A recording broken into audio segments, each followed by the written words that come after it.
Mesdames et Messieurs les ministres, Mesdames et Messieurs les parlementaires, Monsieur le Président de l'Institut du Bosphore, cher Bahadir, Monsieur le Président de la TUSIAD, cher Alouk, Monsieur le Président du Comité scientifique, cher Kemal, chers amis, c'est un grand plaisir d'être ici avec vous ce matin à Istanbul pour ce 6e séminaire annuel de l'Institut du Bosphore. Nous avons eu un merveilleux dîner hier soir, avec pour certains d'entre nous d'ailleurs des afters tout à fait sympathiques.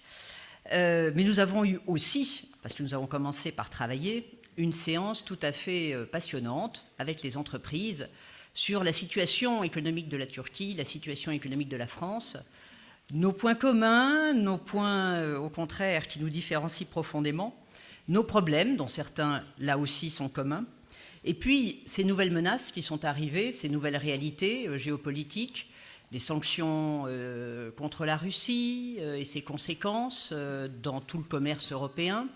C'est aussi la guerre en Irak, en Syrie, avec ses conséquences économiques, surtout pour l'Irak, qu'on a pu, avec le docteur Gürsel et sous la présidence de M. Hammam Choglu, véritablement mesurer hier soir. Donc je dirais que nous sommes rentrés dès le début dans le sujet. Alors c'était pour moi, c'est nouveau cette présence dans l'Institut du Bosphore, ça a maintenant un peu plus d'1 an, mais j'ai pu constater à la fois l'ampleur et la qualité du travail qui y était mené. D'abord, grâce aux personnalités qui portent ce projet, bien sûr, et la vision stratégique qu'ils ont, mais aussi grâce aux équipes de l'Institut, dont j'ai pu apprécier le niveau, et puis grâce à tout notre travail commun, et à tout celui que nous allons, je dirais, faire ce matin. Alors ce matin, vous avez choisi comme sujet, et c'est tout à fait normal quand on s'intéresse aux relations franco-turques, l'Europe. L'Europe un peu dans tous ses états. L'Europe, quelle Europe? Comment voit-on évoluer l'Europe? Qu'est-ce qu'on attend de l'Europe? Et c'est vrai qu'au-delà de notre relation bilatérale, qui d'ailleurs cette dernière année a connu une visite bilatérale tout à fait réussie, un approfondissement de notre dialogue politique et les circonstances aidant, c'est bien le seul côté positif d'un certain nombre des événements tragiques que nous connaissons, effectivement des relations qui deviennent plus quotidiennes dans ce domaine géopolitique. Alors, cette Europe où elle en est, on pourrait dire, si on regarde les choses, elle est au début. Nouveau Parlement européen, nouvelle Commission, 5 ans, nous sommes donc dans un démarrage. Alors, il y a un démarrage d'un système qui existe depuis déjà bien longtemps et qui présente un certain nombre de signes de fatigue. Alors, je ne sais pas si vous avez vu une première en Europe, la première étude commune qui vient d'être publiée, commune à qui? Au Conseil européen, au Parlement européen et à la Commission. C'est la première fois que les trois travaillent ensemble pour définir ce qu'ils voient comme perspective économique de l'Union. Je dois dire que le résultat, s'il est impliquant, n'est pas extraordinaire. Grosso modo, ces études nous montrent une croissance faible d'ici 2030, si effectivement nous ne sommes pas capables de bouger les choses. Alors on a eu hier soir, on a commencé un débat sur comment peut-on arriver à faire à la fois réduire nos dettes, ce qui est complètement clé pour un certain nombre de pays européens, dont la France, en même temps faire des réformes structurelles permettant effectivement de doper la croissance, tout en étant effectivement dans des systèmes démocratiques où nous avons besoin d'un soutien des citoyens. Et cette capacité des peuples à digérer ces réformes, c'est, je crois, le sujet principal que nous avons aujourd'hui en Europe. Et cette capacité est d'autant plus limitée qu'effectivement, les quelques progrès qui ont été faits ces dernières années, en particulier dans le domaine bancaire et financier au niveau européen, ont été que fort peu perçus par nos concitoyens. Ils ont donc le sentiment d'un système qui n'avance pas et qui leur demande toujours plus.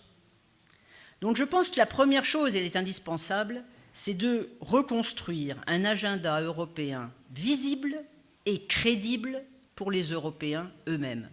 Et cet agenda est d'autant plus important qu'il le sera aussi pour les pays extra-européens. Alors ça veut dire quoi un agenda? Ça veut dire des engagements, ça veut dire effectivement des engagements réalistes, des engagements sur le temps, ça veut dire aussi redonner du peps à un système qui en manque terriblement. Quand on regarde les États-Unis après la crise financière de 2008, ils s'en sont sortis finalement avec 3 recettes. La première, la taille du pays. La deuxième, le gaz de schiste, l'énergie pas chère. On va parler de l'énergie tout à l'heure dans la table ronde.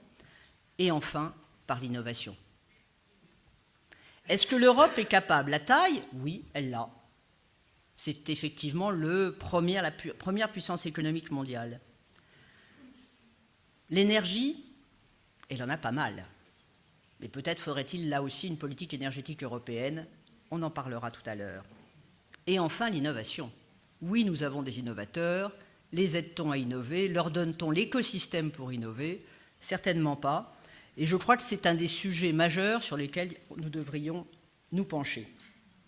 Alors, on a tendance toujours à parler des difficultés de l'Europe. Il faut revenir aux forces de l'Europe aussi.